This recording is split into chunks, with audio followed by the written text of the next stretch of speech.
مجھ میں بولنے کی سکت بھی باقی نہیں رہی تھی۔ وہ لڑکا میرے شوہر سے مار کھانے کے بعد موقع دیکھ کر وہاں سے فرار ہو چکا تھا۔ میرا شوہر غصے سے میری طرف دیکھ رہا تھا۔ اس نے آگے بڑھتے ہوئے مجھے جھنجھوڑ کر رکھ دیا اور مجھ سے پوچھا کہ مجھے کس چیز کی کمی تھی جس کے لیے میں نے اس کی محبت اور وفا کی قدر بھی نہیں کی اور اسے دھوکہ دیا تھا۔ مجھ میں بولنے کی سکت باقی نہیں تھی، مگر میں نے اپنی صفائی دینے کے لیے ہمت اکٹھی کی اور اپنے شوہر کو بتانے کی کوشش کی کہ جیسا وہ سوچ رہا ہے ویسا کچھ نہیں ہے۔ ابھی کچھ ہی دیر پہلے بہن کے ایسے روپ نے مجھے شدید اذیت پہنچائی تھی، مگر میں اپنے شوہر کو کھونا نہیں چاہتی تھی۔ اس سے پہلے کہ میں اپنی صفائی میں کچھ بولتی، میرے شوہر نے مجھے طلاق دے دی۔ اس نے ایک ہی سانس میں مجھے 3 بار طلاق دی اور مجھ سے رخ موڑ لیا۔ میں پھٹی پھٹی آنکھوں سے اس کی طرف دیکھ رہی تھی۔ میں نے اپنی بہن کی طرف قدم بڑھائے۔ میں اس سے یہ پوچھنا چاہتی تھی کہ اس نے میری زندگی برباد کیوں کی، اسے کیا ملا یہ سب کر کے، مگر میری بہن نے بھی مجھ سے رخ موڑ لیا۔ وہ بہن غم اور ڈائن زیادہ تھی۔ یہ وہ بہن تھی جس پر میں اپنی جان دیتی تھی، اپنے حصے کا کھانا تک اسے دے دیتی تھی۔ اس نے مجھے ایسے وقت میں دھوکہ دیا تھا جب میں اپنی زندگی کے سب سے نازک وقت سے گزر رہی تھی۔ اب معافی تلافی اور صفائیاں دینے کے لیے وہاں کچھ نہیں بچا تھا۔ میں چپ چاپ اپنے قدموں کو گھسیٹتے ہوئے گھر سے باہر نکل آئی۔ میرے لیے ایک ایک قدم اٹھانا مشکل ہو رہا تھا، مگر میں جیسے تیسے کر کے گھر پہنچ گئی تھی۔ میرے گھر والے میری بات سن کر بری طرح سے پریشان تھے اور رو رہے تھے۔ میرا بھائی میرے سابقہ شوہر کے گھر سے کومل کو لینے کے لیے چلا گیا تھا، جبکہ میری ماں روتے ہوئے میرے سامنے ہاتھ جوڑ کر مجھ سے معافی مانگنے لگی۔ میں حیران ہو رہی تھی کہ میری ماں مجھ سے معافی کیوں مانگ رہی ہے۔ میں نے اپنی ماں کے جڑے ہوئے ہاتھ کھول دیے اور ان پر اپنا سر ٹکا کر رونے لگی۔ ماں کی گود میں سر رکھتے ہی مجھے کچھ سکون محسوس ہوا تھا اور ان کی گود میں منہ چھپائے میں بہت دیر تک روتی رہی۔ رو رو کر کچھ دل ہلکا ہوا تو درد سے پھٹتے سر کو میں نے اٹھایا اور اپنی ماں سے پوچھا کہ وہ مجھ سے معافی کیوں مانگ رہی تھی۔ اس پر میری ماں پھر سے رونے لگی اور مجھے کہنے لگی کہ مجھے معاف کر دے میری بچی، میں تیری گناہگار ہوں۔ مجھے سب حالات کا پتا تھا، مگر میں نے پھر بھی تجھے کچھ بھی پتا نہیں چلنے دیا۔ اگر مجھے پتا ہوتا کومل یہ سب کرے گی تو میں پہلے ہی تجھے سچائی بتا دیتی، تیرا اتنا بڑا نقصان نہ ہوتا۔ میں حیران ہو کر اپنی ماں کی طرف دیکھ رہی تھی۔ میں ان سے پوچھنا چاہتی تھی کہ انہیں جب پتا تھا کہ کومل کسی اور لڑکے کو پسند کرتی ہے تو انہوں نے زبردستی اس کی شادی کروانے کی کوشش کیوں کی۔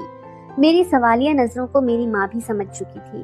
میرے دل میں مچلتا ہوا سوال زبان پر آیا تو میری ماں نے ندامت سے سر جھکا دیا، مگر میری ماں نے جو بات مجھے بتائی تھی اس نے میرے ہوش اڑا دیے۔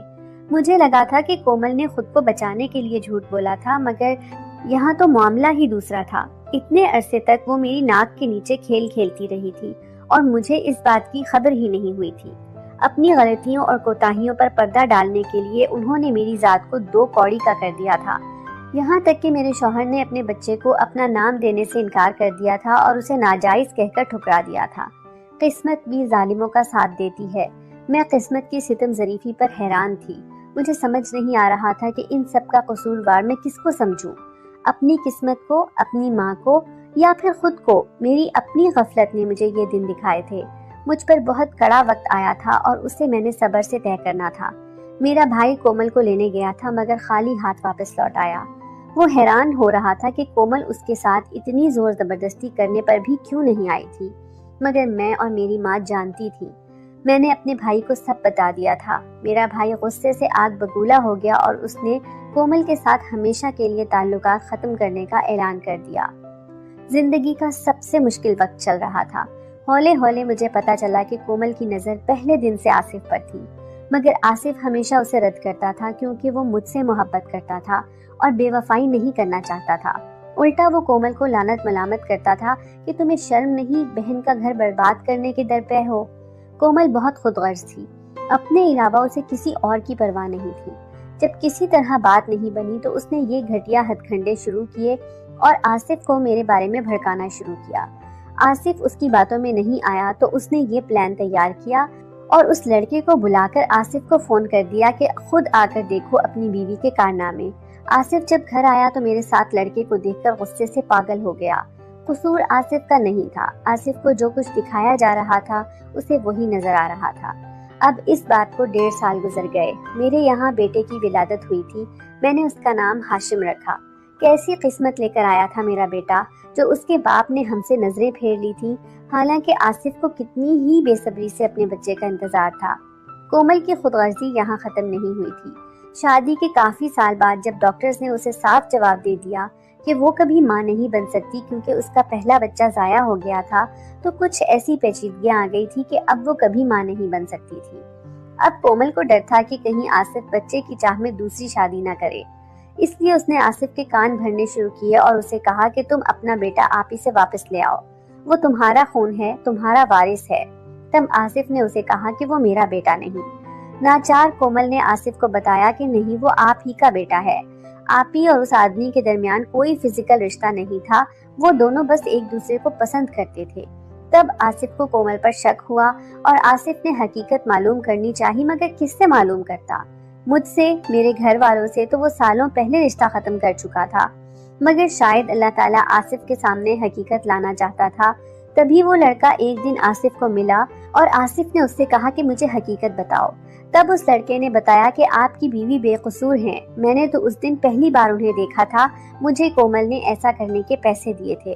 آصف غصے سے پاگل ہو گیا اور کومل کو طلاق دے کر گھر سے نکال دیا۔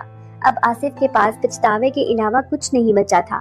کومل بھی اپنے لیے واپسی کے سارے راستے بند کر کے آئی تھی، اس لیے اس نے دارالامان میں پناہ لی۔